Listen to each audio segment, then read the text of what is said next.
Hi, everyone.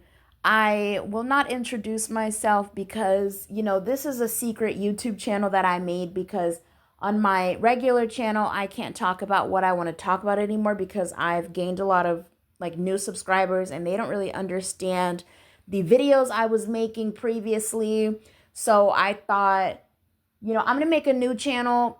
The people on my regular channel might not see this video. I don't know. It doesn't really matter, but I wanted to do this channel just because I still have things to say about, light-skinned men and the way that light-skinned men are unfairly treated in the black community. And I mean, mostly like biracial men is what I'm talking about. Now, I am not a biracial woman. I will say that. I'm just a black woman living in America. I'm not light skinned. I'm not biracial, okay? I want to make that clear.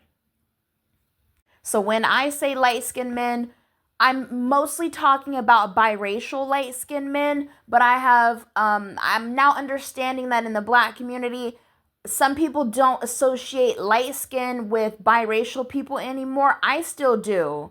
Um, I don't know. I guess we're talking about light skinned black men and biracial black men. But anyway, okay. In this video, I want to talk about why how light skinned men are often unfairly targeted in the black community, especially when it comes to conversations about colorism, right? Colorism is one of the most painful realities within the black community, especially for black women who face rejection, ridicule, and disrespect based on our skin tone. But something interesting and troubling happens when we start looking at who gets blamed for upholding colorism. While many black women openly acknowledge that dark-skinned men are often the harshest and most colorist towards them, there's also a growing narrative that light-skinned men are somehow the real villains of colorism.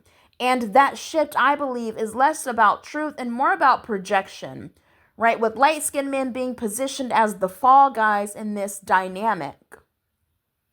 When we look at how colorism actually plays out, the reality is that dark-skinned men are often the main perpetuators against black women. Ask most black women who has insulted their looks, dismissed their femininity, or rejected them because of their skin tone, and the answer you'll hear most is dark-skinned black men, right? They're the ones who loudly proclaim their preferences for light-skinned women, who publicly degrade dark-skinned women, and who fuel the toxic cycles of desirability politics in the black community. Yet, despite this truth, the spotlight of accountability somehow shifts away from them and lands on light-skinned men instead. The reason for that shift is complex, but part of it lies in how the community polices where blame can be placed, right? Black women know that if they point a finger directly at light-skinned women or biracial women who often benefit from colorism, they will face extreme backlash. Black men in particular are quick to defend light-skinned women, pedestalizing them and framing them as the ultimate standard of beauty. This makes it socially unacceptable for a dark-skinned woman to openly criticize any light-skinned woman, even if those women may have contributed to her pain through colorist behavior or exclusion. Because that criticism is not allowed, the frustration doesn't disappear. It weirdly gets redirected.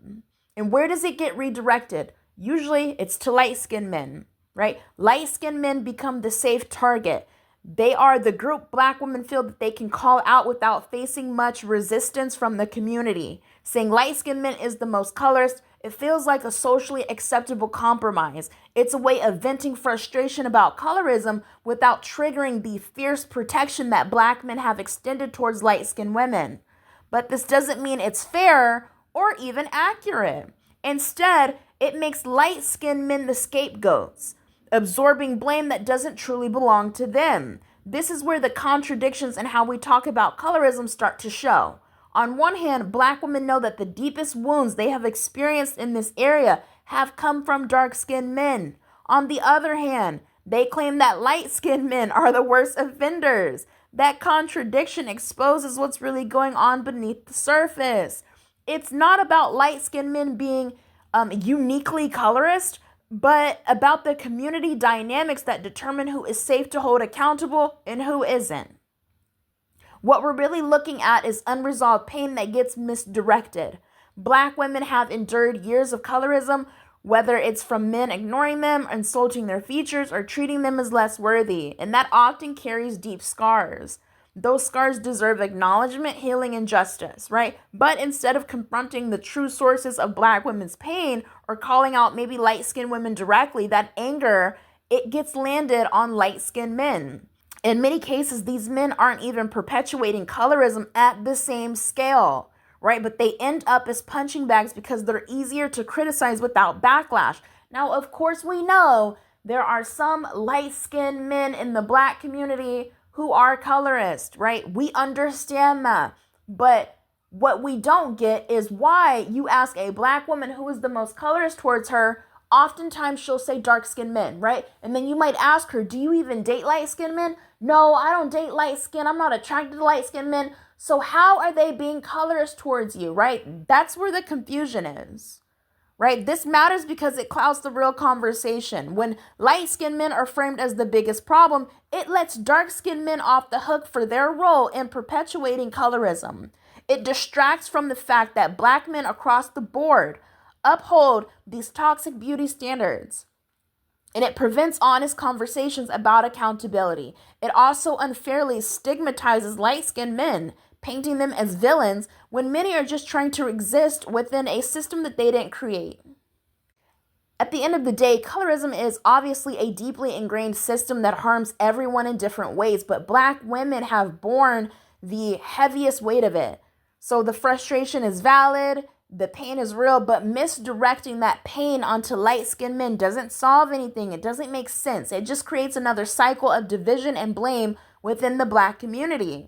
At the end of the day, light-skinned men deserve to be seen as individuals and not as, symbolic punching bags for a problem much bigger than them. The real issue is colorism itself and the men who perpetuate it the most aggressively, which is dark-skinned men, right? By misdirecting blame, we not only harm light-skinned men, but we also let the true perpetuators avoid accountability. This conversation is not about defending anyone blindly, but about demanding honesty in how we talk about the Black community's issues. Anyway, like I said earlier, this is a secret channel, and I'm going to be on here pretty often, a few times a week, making videos. If you like the video, hopefully you'll subscribe. Bye!